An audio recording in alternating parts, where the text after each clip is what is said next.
Welcome to HortTube. My name is Jim Putnam. In this video, I'm going to show you the things that are in flower in my landscape in November.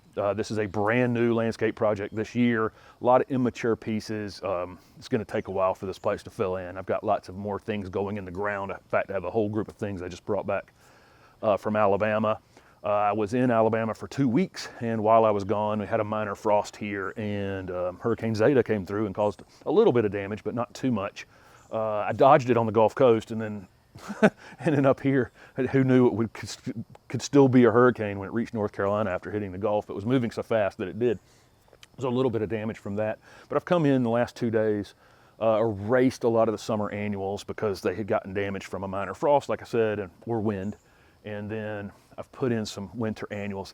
But right this second, some of my camellias, because they're so small, they didn't have many flower buds on them. So some of them are finishing and some of them are just starting. So I wanted to shoot this video where I could show most of the camellias in flower. And the point of this whole video is to show you that in the South, we don't have to put a garden to bed. We can have flowering things even in the dead of winter. And so I'm going to shoot one of these in November, December, January, February, just so you can see the things that'll be blooming. If it gets extremely cold for some period of time, it'll shut most of it down. But anytime we get warm, a few warm nights in a row, I'll have things in this yard that will be flowering. And I just kind of want to show you those as the winter unfolds, because that's part of the landscape project that I have going on. Is I want a 12-month garden. I don't want a peak summer, let me show you all the pretty things garden. I do want that, obviously, but I don't want it to actually have a season. There's no going out of business sale here. I want it something in flower and something happening all the time that's interesting, so I can continue to enjoy it on a year-round basis in the South, because it's not that cold. We can just put on a light jacket or a coat most days, even in the wintertime, and continue to enjoy the garden. So let's get started walking around. So I'm going to start over here on the north side of the front yard and work my way south. It won't take long because it's only 2/10 of an acre. I've got a butterfly bush that's still blooming up here on the corner, but it is definitely going to sleep pretty quickly at this point. I've got nights in the 60s coming up, which is so crazy for November. And so the zoysia doesn't have any idea what to do. It has started to go dormant because we actually had a light frost a week or so ago, but it's definitely confused because now the nighttime temperatures, which are the most important thing for getting the grass to sleep, are very, very warm. Planted a few patches of panolas out here, which are pansies and violas mixed together. They got the cold hardiness of violas, but the blooming power of pansies. So those are panolas. There are bulbs going out here in a lot of this open space, and I'm supposed to receive those in the next couple days. I have no idea why my bulb order didn't come until the first week of November, but that's the way it is. This is pansies that I put in a video recently that are looking pretty good. You'll notice when you first plant pansies that the foliage that was on them when you planted them very quickly kind of fades, and then you get new leaves coming out there. But these will look good. The snapdragons look great.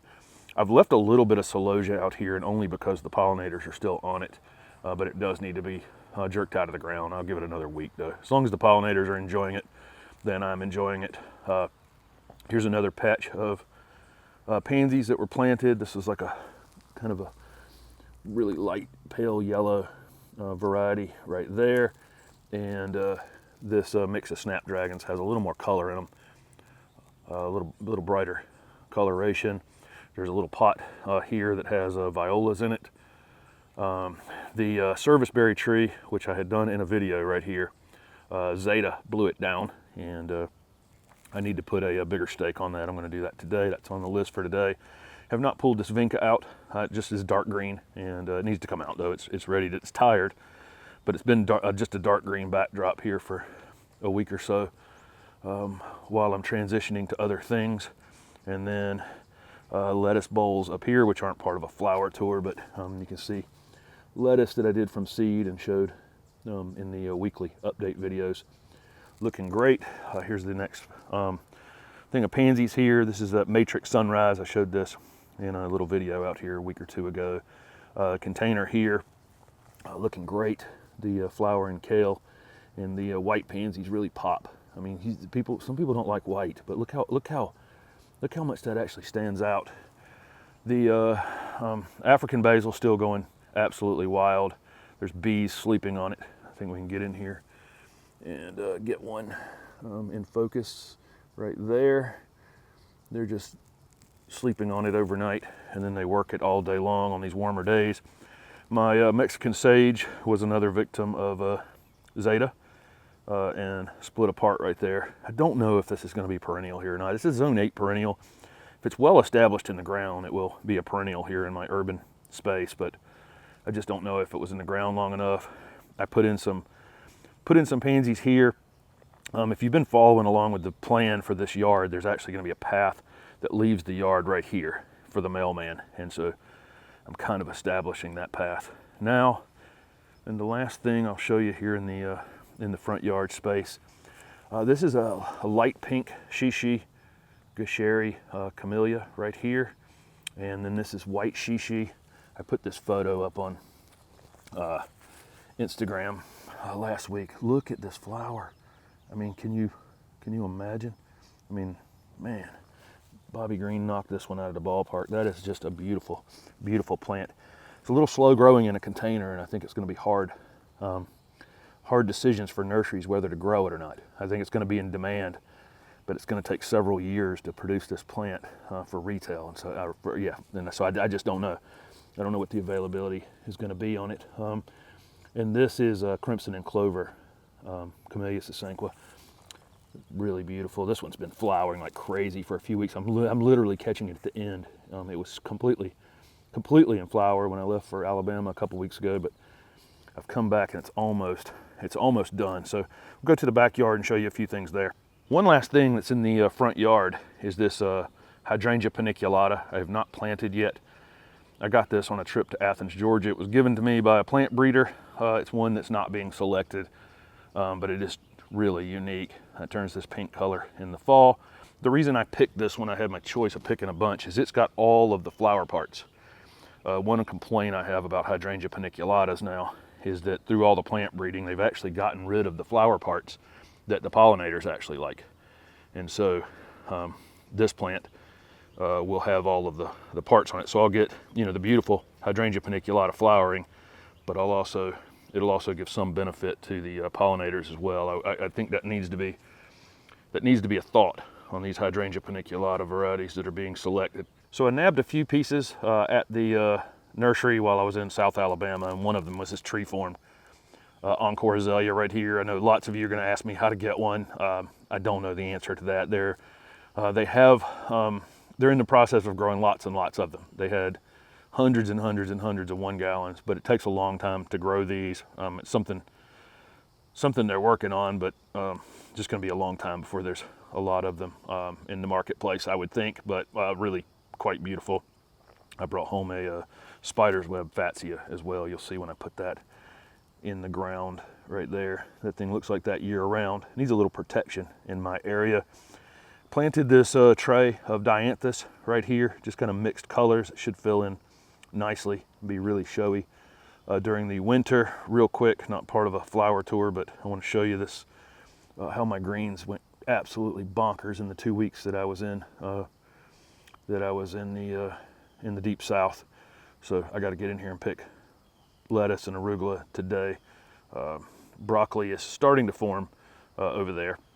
So the Plectranthus over here is finally done. Well, it did put on a show the entire fall. It was just solid purple, but that little bit of frost definitely knocked it back. Cosmos, same thing.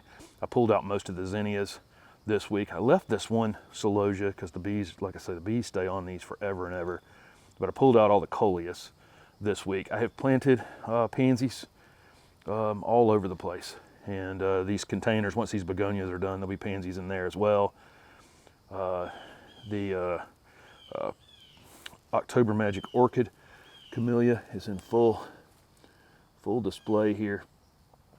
This one's gorgeous. It was, how can you beat that? Blooming in the fall. Camellia season is the best. Some New Guinean patients still have good color on them, so I've left them as of now. There's still a little bit of enough color on them to keep them. the other containers. You know, I've got lettuce in containers all over the place as well, which some of it needs to be picked at this point. And again, what else is over here? Put pansies into these containers this week, and then violas in various places here and here. I got an October Magic Ruby camellia right there. It hasn't started to show any color yet, but it will pretty soon. And this is ageratum, just keeps on getting it. That minor frost basically did nothing to the ageratum at all, and that thing has bloomed like that all season from seed. Here is my orange osmanthus fragrans right here. Really, you can't even believe the fragrance of this thing. But it's got a few flowers on it in the first season. Wow, just touching that thing was wild. Of course, sunshine ligustrum is not a flower, but it almost is. Here's the regular osmanthus fragrans, full of flowers. Whole backyard smells like osmanthus right now. There's 2 more of these on the other side of the loropetalum. Again, not a flower, but I put in these gold hypericum right here, which I needed some kind of gold color here, and so some kind of pop of color. Let's see, autumn lily, ENCORE's starting to bloom. Autumn fire is blooming, moving around. There's still various salvias blooming. I finally took these hibiscus out right here and put in a weeping cedar right here. There's a video coming for that. I had it in a pot for a long time, so it's not in the best of shape, but it'll be fine. Salvia blooming there. Other hydrangea paniculatas that are still showing color from their summer flowering. Let me back out of here. Salvia still in bloom. This is that saucy wine salvia. Butterfly bushes are pretty much done, but there are still a few flowers on that one. And then I've replaced the zinnias that were here with pansies this week. Autumn starburst and autumn sunburst ENCORE azaleas have been blooming for a while now. Moving along, this salvia is about done. This is an annual salvia. It'll just get pulled out of the ground pretty soon. And this pot that I did in a video, the arugula and kale have absolutely eaten my Utopia plum yew at this point, but I'll pick those greens today. And then the saucy red salvia is pretty much toast. I mean, it's thin now, but the bees are still on it every day. More pansies were put in across here. These zinnias are pretty much toast from when I left to now, but they did put on a great display this fall. More pansies. Violas went in over here. This rose has started to bloom again, which is not unusual here in the south, that we'll get a second round of heavy flowering on ground cover roses. And a few other various camellias that haven't started yet, haven't started blooming yet. And I'm going to show you, I'm going to end this video on this right here. This is the coolest camellia ever. This is early wonder, Camellia japonica. It's a Camellia japonica that blooms in the fall, and got lots more flower buds on it, but look how perfect that flower is. So thank you very much for following along with what's flowering in the yard. I have things that'll be flowering right through December and January as well, as long as the temperatures stay, a little mild. If it gets too cold, obviously it'll shut things down temporarily, but I have lots of things coming. So I'll show you another one of these in December of what I can still have in flower in December in the south. Thanks for watching.